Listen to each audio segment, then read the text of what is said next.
கிறிஸ்துவுக்குள் அன்பார்ந்த சகோதர சகோதரிகள் யாவரையும் என் அருமை ஆண்டவரும் உலக இரட்சகருமாகிய எம்பெருமான் இயேசு கிறிஸ்துவின் ஈடு இணையில்லா நாமத்தினாலே நான் உங்களை வாழ்த்துகிறேன். இந்த நிகழ்விலே அன்பாக அழைக்கிறேன். இன்றைய நாளிலே நமக்கு கொடுத்த வார்த்தை பிலிப்பியர் 4ஆம் அதிகாரத்திலே 8வது வசனத்தை நாம் வாசிக்க கேட்போம். கடைசியாக சகோதரரே, உண்மை உள்ளவைகள் எவைகளோ, ஒழுக்கம் உள்ளவைகள் எவைகளோ, நீதி உள்ளவைகள் எவைகளோ, கற்புள்ளவைகள் எவைகளோ, அன்புள்ளவைகள் எவைகளோ, நற்கீர்த்தி உள்ளவைகள் எவைகளோ, புண்ணியம் எதுவோ, புகழ் எதுவோ, அவைகளையே சிந்தித்து கொண்டிருங்கள். எவ்வளவு அழகான ஒரு வார்த்தை! சற்று நீங்கள் இதை சிந்திப்பீர்கள் என்று சொன்னால் நிச்சயமாகவே நீங்கள் கர்த்தருடைய வார்த்தைகளுக்கு நீங்கள் கீழ்ப்படுகிற ஒரு தேவ பிள்ளைகளாய் இருப்பீர்கள். எனக்கு அருமையான அன்பு உள்ளங்களே, இதிலே நாம் பார்க்கிறது உண்மை உள்ளவைகள் எவைகளோ, உண்மை யாரிடத்திலே கிடைக்கும், யார் உண்மையாய் இருப்பார்கள் என்று சொன்னால் என் அப்பன் இயேசு கிறிஸ்து அவர் உண்மை உள்ளவராய் இருக்கிறார்.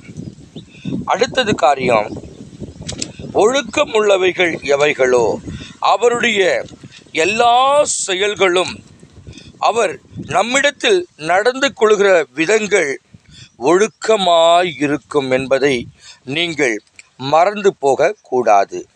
அடுத்த காரியம் பாருங்க, நீதி உள்ளவைகள் எவைகளோ, நீதிமான் இயேசு கிறிஸ்து நீதிமானாயிருக்கிறார். நமக்கு நிச்சயமாய் ஒரு நாளிலே அவர் நீதியை கர்த்தர் நமக்கு கண்டிப்பாய் வழங்குவார் என்பதில் சந்தேகம் வேண்டாம். அடுத்தது பாருங்க, கற்புள்ளவைகள் எவைகளோ. அல்லேலூயா! இப்பொழுது கற்பு என்று சொல்லும் பொழுது நாம் எப்படி நடந்து கொள்கிறோம்? பெண்களை மாத்திரம் கற்புள்ளவைகள் என்று நாம் சொல்கிறோமே, ஆண்களுக்கும் அப்படித்தான் கற்பு கொடுக்கப்பட்டிருக்கிறது. எனக்கு அருமையான பிள்ளைகளே, நீங்கள் கற்புள்ளவைகள் எவைகளோ. அடுத்த காரியம் பாருங்க, அன்புள்ளவைகள் எவைகளோ. அன்பு யாரிடத்திலே கிடைக்கும்? இயேசு கிறிஸ்து அவர் அன்பாயிருக்கிறார். நேற்றும் இன்றும் என்றும் அவர் மாறாதவராய் இருக்கிறார். அவருடைய அன்பிற்கு ஈடு இணை இல்லை பிரியமானவர்களே. அடுத்த காரியம் பாருங்க, நற்கீர்த்தி உள்ளவைகள் எவைகளோ. நல்ல காரியங்கள் செய்கிறவர் என் அப்பன் இயேசு மாத்திரமே. அல்லேலூயா! அடுத்தது பாருங்க, புண்ணியம் எதுவோ. புண்ணியம் எதுவோ.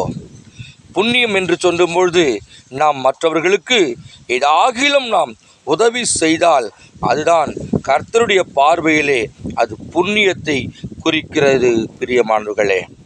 அடுத்தது பாருங்க, புகழ் எதுவோ. ஆண்டவர் நம்மை புகழ வேண்டும்.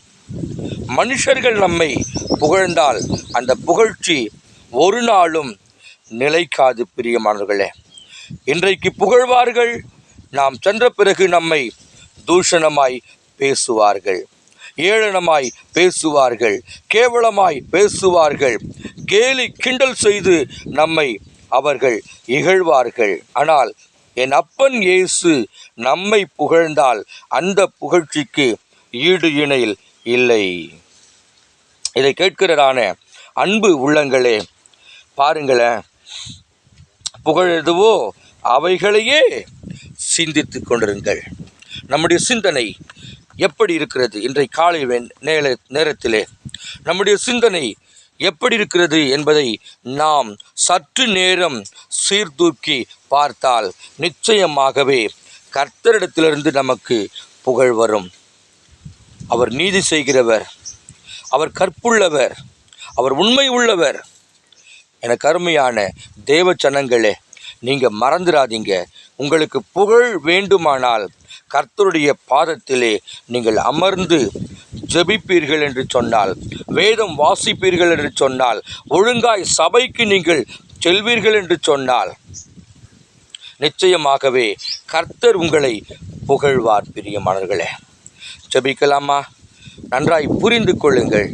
கர்த்தர் தான் நம்மை புகழ வேண்டும். மனுஷன் புகழ்ந்தால் அந்த புகழ்ச்சி ஒரு நாளும் நிலைத்திருக்க முடியாது. ஜெபிக்கலாமா? பரலோக பிதாவே, இந்த வார்த்தைகளை கொடுத்த உமது மேலான கிருபைகளுக்கு நன்றி.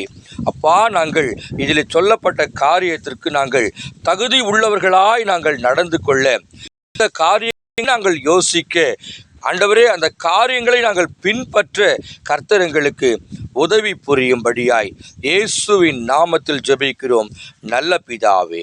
ஆமேன், ஆமேன்.